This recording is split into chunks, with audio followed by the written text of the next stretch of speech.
நான் மிஸ்டர் ஹோம்மேக்கு இன்றைக்கி potato fries soya sauce masala பண்ண போகிறேன். உருளைக்கிழங்கு இந்த மாதிரி நீட்டாக கட் பண்ணிக்கங்க. கட் பண்ணிவிட்டு வாஷ் பண்ணிக்கங்க 2 தடவை. வாஷ் பண்ணிவிட்டு தண்ணி இருந்தால் டைரெக்டாக ஊற்றிக்கங்க. அப்படி இல்லைன்னா தண்ணி ஊற்றி ஒரு 5 நிமிஷம் கொதிக்க விடுங்க.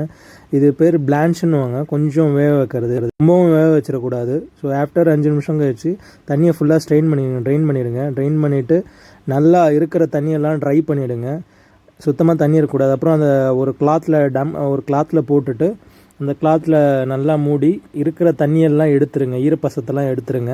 எடுத்துகிட்டு ஒரு டப்பாவில் போட்டுடுங்க. போட்டுட்டு கார்ன் ஃப்ளவர்ஸ் 2 ஸ்பூனு போட்டுங்க. இப்போ சால்ட் 1/2 ஸ்பூன் போட்டுங்க. அப்புறம் பெப்பர் தேவையான அளவு தூவி விட்டு நல்லா மிக்ஸ் பண்ணிக்கங்க. மிக்ஸ் பண்ணிவிட்டு ஃப்ரிட்ஜில் வைக்கணும். ஃப்ரிட்ஜில் ஒரு 15 மினிட்ஸ் வச்சா போதும். 15 மினிட்ஸ்க்கு அப்புறம் பார்த்திங்கன்னா இந்த மாதிரி இருக்கும். அதுக்கப்புறம் டைரெக்டாக ஆயிலை ஹீட் பண்ணிவிட்டு ஃப்ரெஞ்ச் ஃப்ரைஸை எடுத்து போட்டு நீங்கள் ரோஸ்ட் பண்ணிக்க வேண்டியது தான்.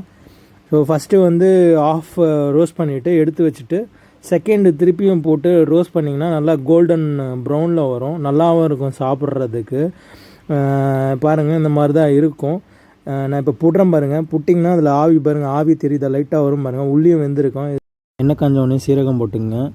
அதுக்கப்புறமா இஞ்சி போட்டுங்க. இஞ்சிதுக்கு அப்புறமா பூண்டு போட்டுட்டு உப்பு கொஞ்சம் போட்டுட்டு நல்லா வதக்கிட்டு கொஞ்சம் ப்ரௌன் ஆகட்டும்.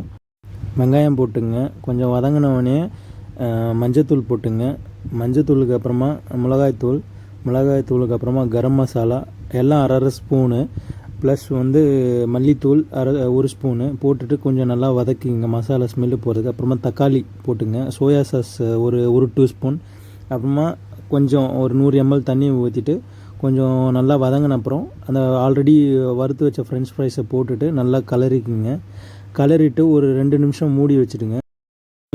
Potato fries soya sauce masala ready. இது சப்பாத்தியோடு சாப்பிட்லாம். நல்லா டேஸ்ட்டாக இருக்கும். குழந்தைங்களும் நல்லா சாப்பிடுவாங்க. ட்ரை பண்ணி பாருங்கள். மிக்க நன்றி.